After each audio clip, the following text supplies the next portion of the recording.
How can I take the losses that will inevitably come on the chin and so I don't crack? How do I stay believing that the Olympic gold medal is a reality and I can make that happen? Who is Denise Lewis? Well, I'm an Olympic champion, a mother, someone who really believes in giving back and paying the way forward.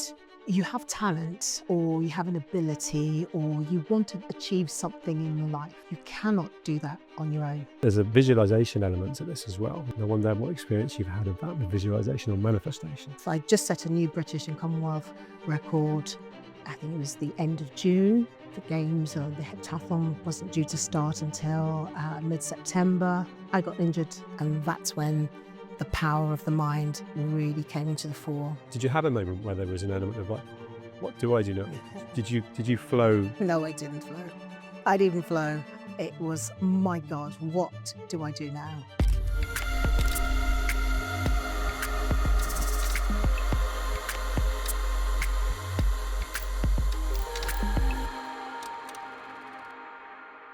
Denise Lewis. I've been looking forward to this conversation. You can't tell.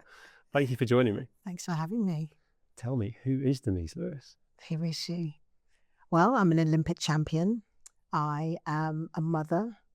I am someone who really believes in giving back and paying the way forward. I've had a lot of people give to me in my journey to becoming an Olympic gold medalist. And I think it's my duty to help the next generation move forward. Can you tell me more about the people that have helped you? Because I very much want to come to the fact that you've done so much to help other people, but who really helped you on that journey?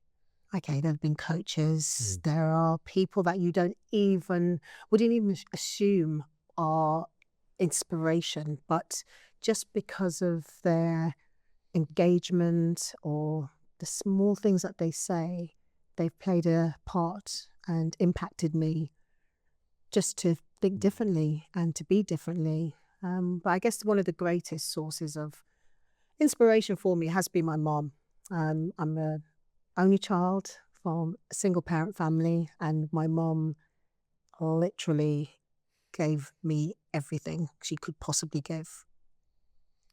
I love that. I love that you got that in early in this conversation. You can feel the power behind it. I think a lot of people, we clearly know, you more than me, people that have achieved a huge amount in sport. And to do that, you have to be really selfish. You have to be really focused, dedicated. But to then flip that to the fact that you recognise that to be able to achieve what you did, you had the help, you had the support to then want to give back and really, really feel that. Yeah, it's everything. It's that cycle, it's that loop, that continuum that you have talent or you have an ability or you have a vision or you want to achieve something in your life. You cannot do that on your own.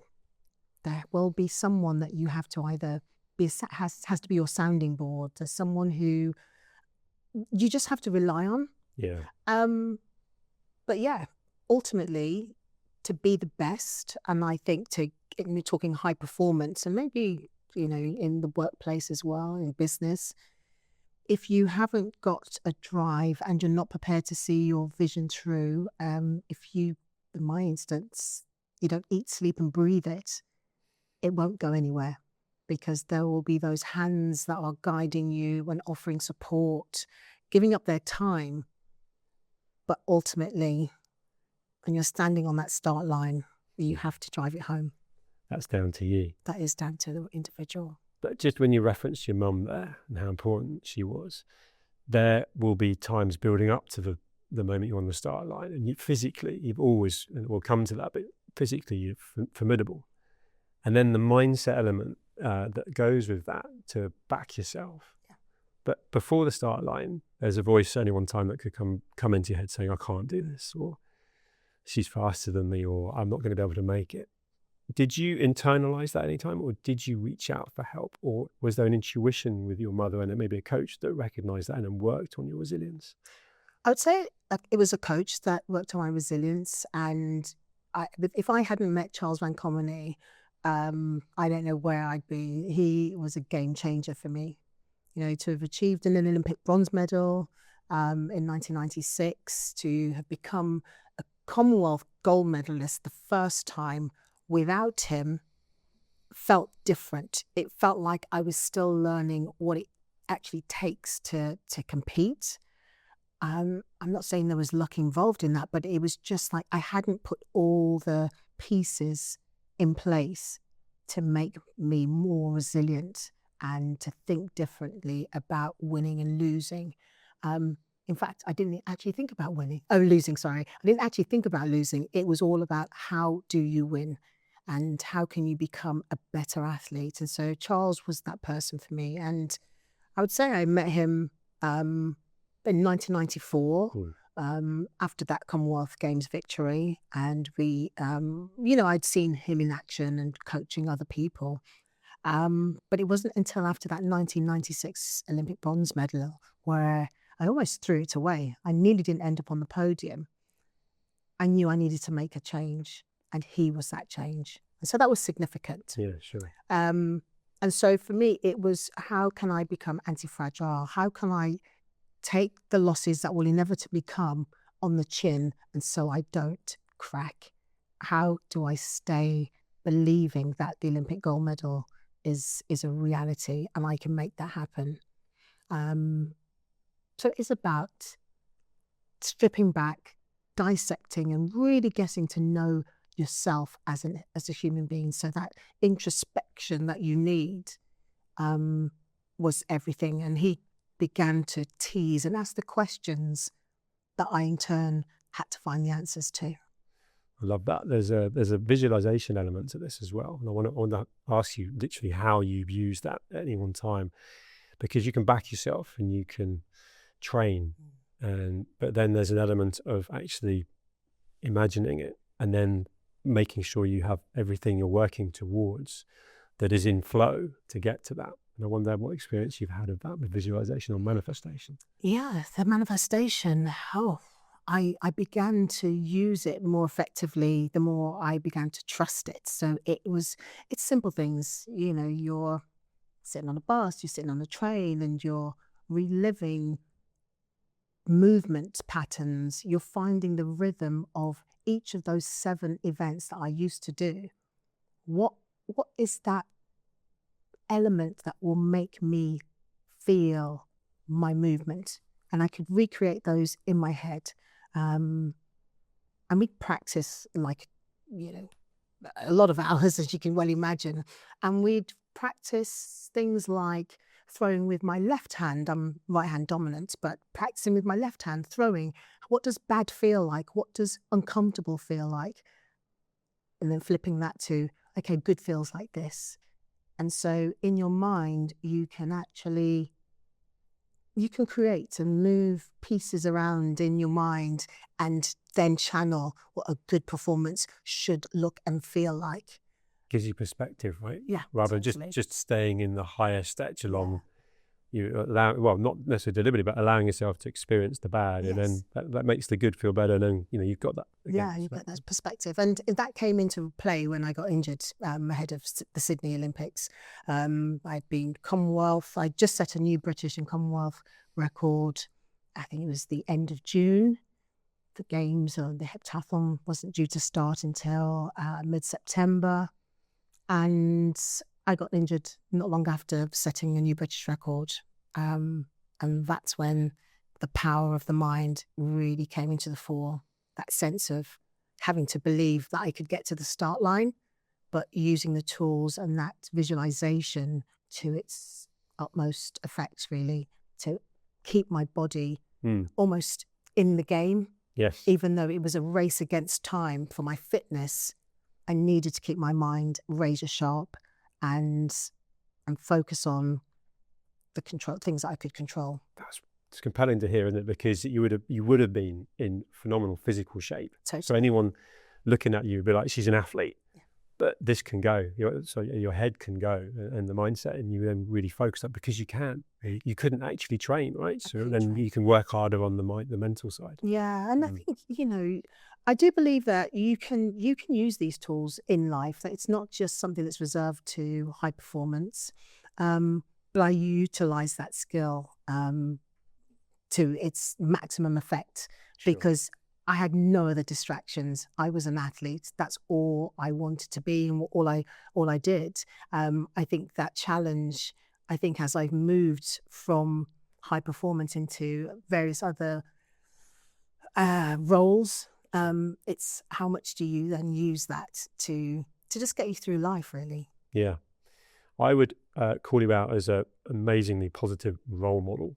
And to be at the Legends of Sport, Women in Sport Ball last year, see you up there with women that have already achieved and have gone on to achieve. You know, the Red Roses winning the World Cup for rugby, that hadn't happened during that time of ball. And then there's an amazing trajectory of women's sport, which you're at the heart of. And I made that point because of the mentoring, the role model piece. I want to go into that, but just quickly, when you were actually competing all that time ago, so to speak, was there a role model for you? I think definitely there were role models, but whether people remember them, is another thing. But Sonia Lanneman was instrumental. She was a young sprinter from the Midlands, from Birmingham, and I could see her on the track. She used to train my local club, Wolverhampton and Bilston. I knew she was a international, and she'd been to the Olympics, and it was just like, wow, okay. So as a young girl, seeing someone that looked like me, had been where I wanted to get to, was everything. The best way to learn, right? Yeah. Someone that's achieving what you want to achieve, that spends the time with you as well. So. Yeah, I'd said hello. I'd watch her move, just the discipline, the regimented way that she would just conduct herself on the track. You know, she was a woman on a mission with purpose. And, I just think at the time, we didn't have a huge amount of role models until I became a senior international. And then you were watching the likes of Sally Gunnell become Commonwealth, European, world and Olympic champion. And then you're like, okay, we've still got some work to do. You know, as women on the team, athletics team, we were viewed as just making up numbers. And that was sort of all our men are getting medals and we are just there. And it was really incumbent on us as women to feel and to make a difference and to raise the game. And I think Sally really did that. And she inspired me also to believe that I could go on to victory. That's a really important part of the conversation, because there's I imagine probably the word is fulfillment that you now get from being able to help and work with women, and probably that transcends to business as well, right? Because the same skills, if you like, of mindset and self-belief are transferable at that high performance level, if you like. And have I chosen the word right there for fulfillment? Because the personal success that you enjoyed in your actual career, have you almost achieved a certain amount of that through working with people that you've been able to in any way mentor and then see them succeed, and then a lovely glow? Not taking credit, but just that whole, actually that must feel really good. I did not think I would feel the level of highs I have got since retiring again. You know, competing at the various championships over the years gave me so much. And when I retired, I thought, well, that's it. There will be no Everest. There'll be no peaks to climb. But that mentoring piece and watching other athletes come through, one in particular that I've been very close to over the last 8 years, sort of just, it's such a glow. It's so warm. It's so life affirming that you can make a difference in someone else's life through your lived experience. And to just flag, have you thought about doing it this way? And recognizing when an individual is struggling and possibly hasn't got the courage to reach out and ask for help and say, do you need something? Do you want to talk? Yeah, and then being brave enough to say yes. Exactly. And knowing that you're a safe space to do that, and that they don't have to feel like they've got all the answers. Yeah. And that just because they're supposed to be the best or have the potential to be the best in this, and then they're at any one time failing to reach those levels, that they can then have that chat with you, and then you can guide and you can mentor. Yeah, I can feel that. Was there a moment though between retiring, and did you go straight into mentoring? Where I'm going with it is that identity piece that can really cripple athletes, sports people, where they've had the adrenaline, the momentum that goes with what you had in your career, adulation, front page, back page, to then did you have a moment where there was an element of like, what do I do now? Did you flow? No, I didn't flow. I didn't flow. It was, my God, what do I do now? That feeling of retiring is just, I wouldn't say it's crippling, because I think the first emotion is really, oh, thank God, I'm released from the pressure, the training, the relentlessness of the training, the scrutiny. I can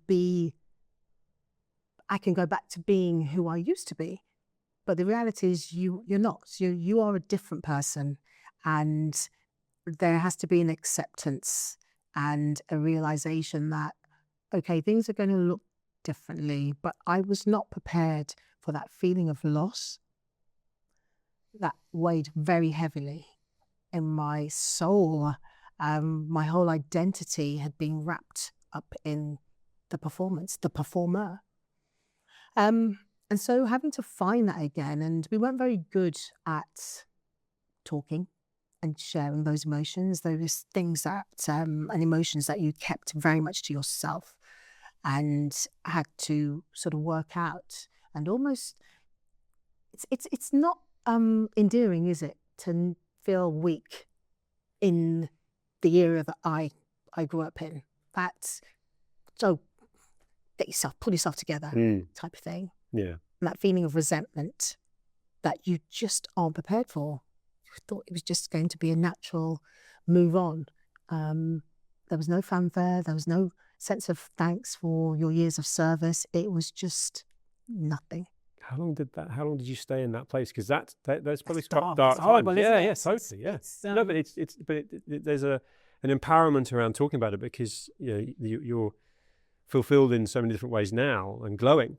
But going back to that time, how long did it take for you to work your way through that, if you like? And I imagine a certain amount of masking as well, where you don't want to you actually don't want to show that you're like, yeah, I'm fine, but well, it's an ugly emotion. Sure. Isn't it? Yeah. It's, you want to be, I've had a great career. I was an Olympic gold medalist. How dare you be this miserable individual and not able to get over it? And so I'd say it was a good couple of years. I remember going to the Beijing Olympics and watching it and feeling physically sick. It was the first time that I would have been watching the Olympics not as a performer. Of course. That's significant. And I was like, oh God, this is horrible. And you're sitting there thinking, God, do I want anyone to do well? And it was just embarrassing. It was horrible. I've come to know and realize that it's an emotion that athletes go through.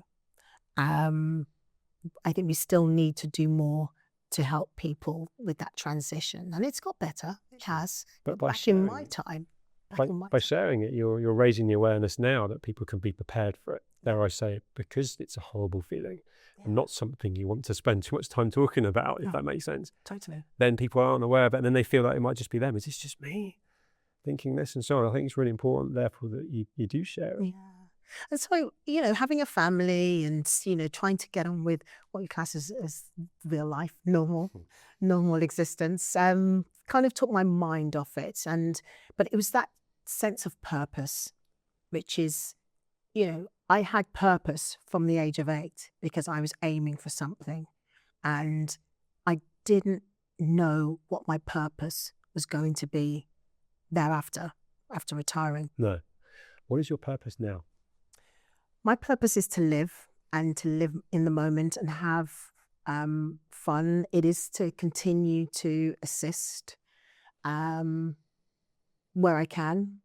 It's engaging in either activities or relationships that feel purposeful, that I can add something. Can I add value to whatever I'm doing? Can it be an authentic collaboration? And if it doesn't feel like that for me, then I'm sort of out, as they say. But purpose really comes from knowing yourself and what your drivers are, and being comfortable with who you are when you're in your own skin and not trying to fit into whatever the latest trend is. And that's not to say that we mustn't be adaptable, because I'm really about adapting, but it's on my terms and not Yeah, I on can feel that. someone else's terms. Yeah, mutual friends that we know each other through have really championed that about you, which again goes back to that sort of inspirational role model piece. Another part of this conversation is that at any one time, by default, you had to be really fit. Yeah. And you're clearly really competitive. So you retire, the training element, I wonder where you went with that, because you're in phenomenal shape right now. So you've kept that as a constant. But I wonder where that went when you hadn't got the next event to train for, which would have just been so incentivizing. And now you haven't got that. I wonder where you went and how you still maintain that kind of physical fitness. It wasn't always the case, but I've always had a sense of taking pride in my appearance, because my body has delivered so much, physically, not only competing at the highest level, but my 4 babies. It's hard work, being a mom and carrying your babies. And so I try to honor that. And it's not that I'm all about longevity. I want to meet my advancing years with control and some degree of strength, so I can enjoy my latter years. So it's a longevity piece, isn't it? Which is a really important message. But it's not just about living long, it's about living well, right? I don't want to live long if I'm not going to live well. So I want to be able to engage and experience, whether I'm cycling, if I'm playing golf or a bit of tennis. Haven't joined the paddle crew, but I'm doing things that I enjoy and that test me and give me that element of competition that I do enjoy. I was just going to say, so do you work out as well? Do you Yes, use I the do. right? Because those sports you mentioned give you the competitive element, which you lit up about. You can 100%. go and test yourself against others, but then you'll still put the time in. And do you have a morning routine? Yes, Yeah. I do have a morning routine. I know that I can't. I prefer not to train in the evenings. Yeah, me I too. like to train in the morning. I have, all of my gut health potions, my collagen. I try and get into the gym. I don't need big classes. I can do online because I have that motivation for myself. I can push myself. Beauty of being an athlete, I guess. And whether it's metabolic conditioning, strength training, cardio, a hybrid of all of that, I'm happy. But I didn't have it immediately after retiring. I wanted to be free. So you had a hard stop on that. Just gave yourself a break. Despite what my physio said, which is you will always have to train down. I was like, no, I don't. I'm done.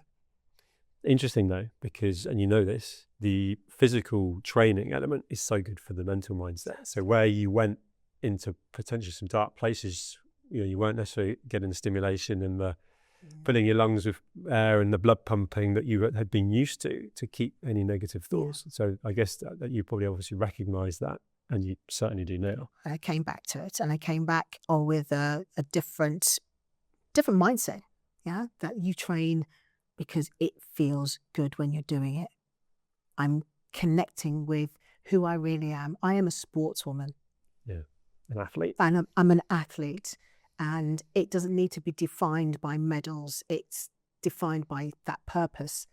Movement, feeling good, testing, filling my lungs with air, as you call it. Seeing what my body can do, which I guess does go back to the 8-year-old girl. How far can I go? Now my question is, how long can I go for? I play, it's working. You're glowing. I've said it already, but yeah. All the supplements, all the sport, all the things, it's working. Is there a greatest achievement that stands out for you? Because there's a number of things you've achieved. Just wonder if there's one that you're just most proud of. Why does there have to be one?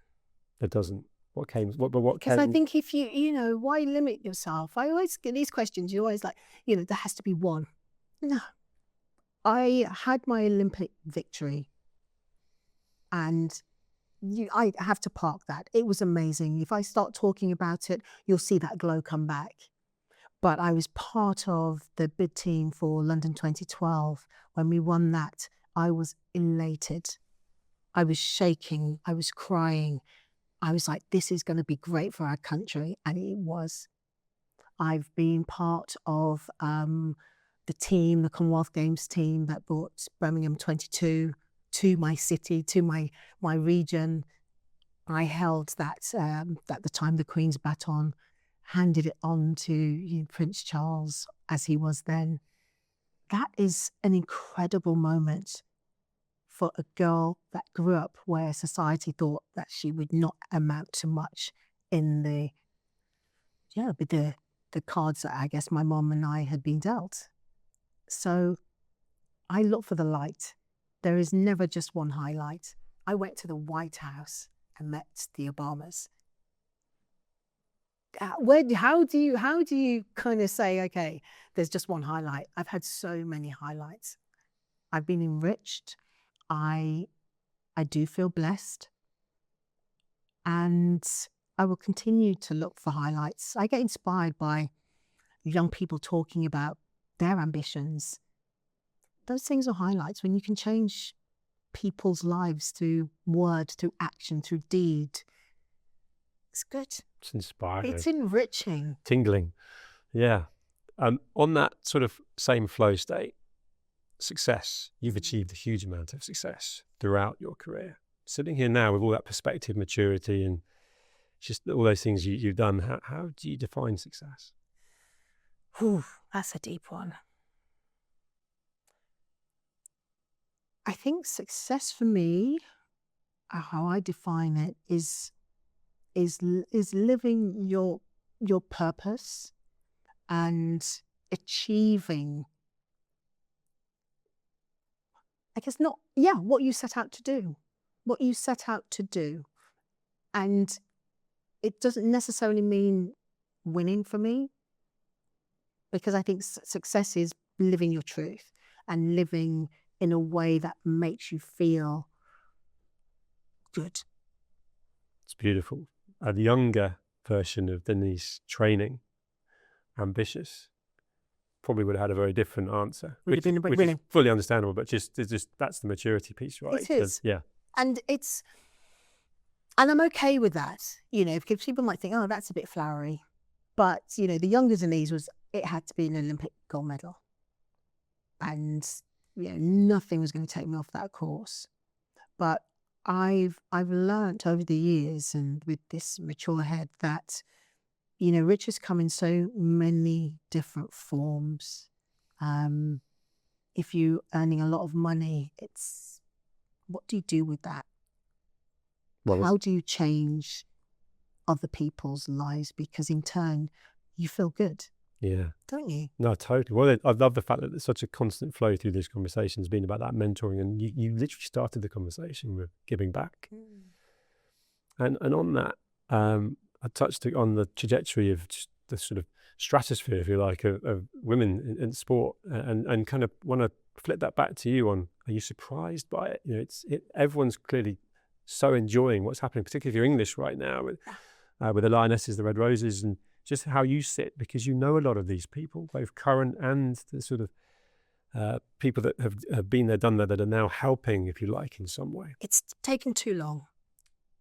It has been a long, drawn-out process. There's been a lot of women that have gone before me in different sports that have had to fight to be seen. And I wouldn't say that's my generation. There's generations before, particularly in the team sports, right? Rachel Hayhoe Flint, cricket, standing up for women's rights to play, to be seen, to have leagues, to be invested in. That I feel it's been long overdue. So it gives me, again, a great sense of pride to see that wake-up call happening in real time, that people are like, oh God, this is actually really good. Women can do this. But it has required investment and a culture change by men, largely, and women driving that narrative that this is not fair. And so when I see Ellie Couldon running down the wing and so majestically, and I see the Red Roses perform, and I see the Lionesses, I'm just like, yes, that's how you change a generation. Because these guys are now role models Yes, for sir.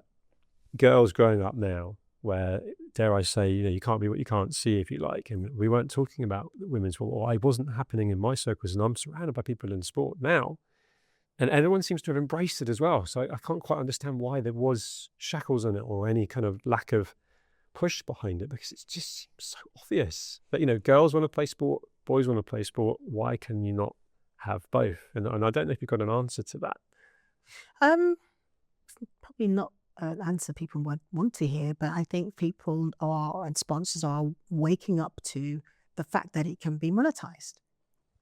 And in that endeavor, your eyes are open, because you're like, okay, yes, we can make money, but I actually really enjoy this. It's just open your mind.